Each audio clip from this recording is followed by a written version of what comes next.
मेरे पति के बॉस के साथ मनाई सुहागरात। मेरे हस्बैंड ने बहुत दिनों से मेरे साथ कोई मैच नहीं खेला था। ऐसा नहीं था कि वह मुझे पसंद नहीं करता था, लेकिन सच्चाई तो ये थी कि वो अब इस लायक रहा नहीं था। मैंने आपको सच साफ साफ बता दिया है, क्योंकि मैंने ऐसे ही जीना सीखा है। कई महीनों के बाद मैंने अपने नाकारा पति का इस सच से सामना करवाया। उसे बताया कि वो उसका पति धर्म है। मैं बोली, तुम वो बन चुके हो, ये सच है और इसे तुम्हें मानना ही होगा। ये सुनकर मेरा पति आग बबूला हो गया और बोला, चुप कर दोस्तों, अगर यही सच ना होता तो वह ऐसे बीच में बात को पूरी किए बिना भाग नहीं जाता। मैं जाकर अपने बेड पर लेट गई तो वो अपनी दारू के साथ व्यस्त हो गया। एक आम जोड़े की तरह शनिवार की रात की शुरुआत हम लड़ाई से करके सोए। अगले दिन पति उठा तो उसका सिर चकरा रहा था। वो डाइनिंग टेबल एक हाथ से अपना सिर पकड़े बैठा था। मैं टीवी देखकर किसी तरह अपना ध्यान मोड़ने की कोशिश कर रही थी। उसी वक्त दरवाजे की घंटी बजी। हम दोनों में से किसी को अंदाजा नहीं था कि दरवाजे पर कौन हो सकता है। ये हम दोनों के लिए हैरान करने वाला था। 4 से 5 घंटी बजने के बाद पति उठा और दरवाजा खोलने गया। वह दरवाजे पर खड़ा किसी से माफी मांगने लगा। अब मेरा ध्यान भी वहीं टिक गया कि आखिर आया कौन है जिससे मेरा पति माफी मांग रहा है। फिर वह अंदर आने लगा तो मैंने देखा कि उसके पीछे एक 50 से 55 साल का गंजा आदमी चला आ रहा है।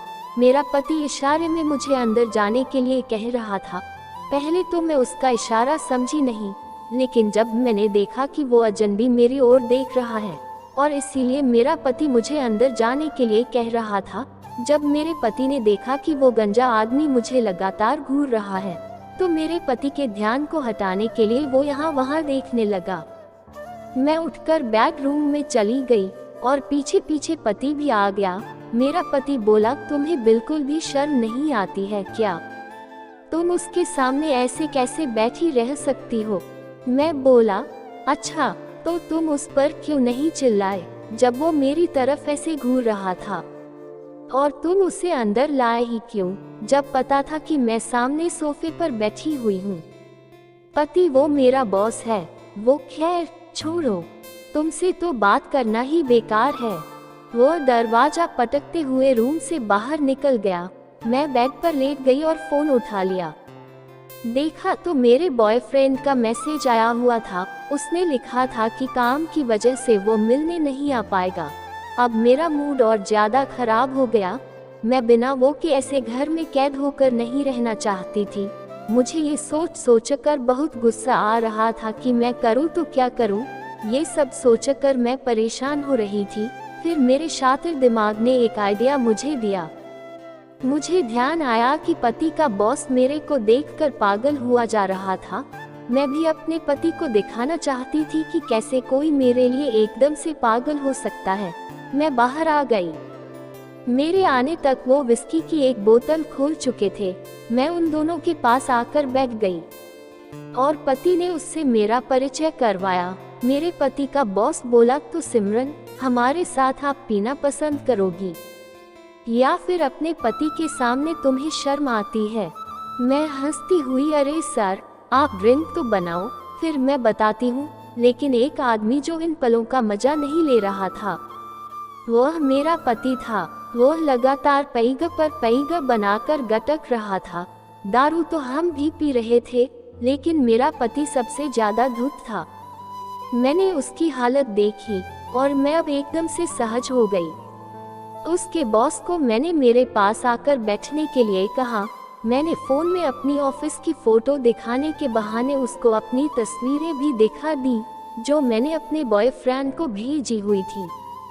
मेरे पति का बॉस अब और ज्यादा नशे में आ गया और बिना सोचे उसने मेरी वो पकड़ लिया। इस पर मेरा पति बोला, बॉस आप थोड़ा ध्यान रखो प्लीज। पति ने टोका तो बॉस को एकदम से ध्यान आया कि उसका पति भी वहीं मौजूद है, लेकिन मैंने पति को सबक सिखाने के लिए बॉस का ही साइड लिया। मैं अपने पति से बोली, तुम्हें दिक्कत क्या है? तुमने तो कहा था कि मैं अब अच्छी नहीं लगती हूँ, तो अब तुम जल क्यों रहे हो? और बॉस से बोला, आप जारी रखो। मेरी सहमति पाकर उसके बॉस ने वो करना जारी रखा। ये देखना मेरी पति को बिल्कुल भी गवारा न हुआ, लेकिन उसमें इतनी हिम्मत नहीं थी कि वो अपने बॉस को कुछ बोल सके। फिर वो सबके बाद में वहाँ से निकल गई। लगभग सुबह के 4 बजे उन दोनों को कुछ होश आया। मैंने भी चुपके से सुना कि कैसे वो दोनों रात में आए तूफान के बारे में बात कर रहे थे। उन्होंने एक एक पैगा और लिया और फिर मेरे पति ने उसको घर से खुशी खुशी विदा कर दिया। पति जब बेडरूम में आया तो मैं एक किताब पढ़ रही थी। मैं हैरान थी कि रात में हुई लड़ाई को वो भूल चुका था और मुझसे नॉर्मल तरीके से बात कर रहा था, जैसे हम रोज करते थे। लेकिन मुझे शक था कि उसको कल के बारे में कुछ न कुछ शक तो जरूर था। पति बोला, हनी, क्या तुम भी दारू पीते हुए हमारे साथ थी? उसने शक भरे अंदाज में देखा। तब मैं बोली कि मैं उस गंजे के साथ वहाँ बैठकर ड्रिंक क्यों करूँगी जब मैं अकेली पी सकती हूँ। मैंने ड्रा खोलकर एक खाली दारू की बोतल उसे दिखा दी। पति, मैं जानता हूँ, लेकिन मैं समझ नहीं पाया कि मेरे बॉस ने मुझे ये क्यों कहा कि तुम्हारी बीवी के लिए सॉरी। मेरा मतलब उसने ऐसा किस लिए कहा? ओह, शायद उसने उस बात के लिए माफी मांगी होगी जब उसने तुम्हें बैठी देख लिया था जब वह अंदर आया था। मैं नहीं, उसने उसके लिए ये नहीं बोला।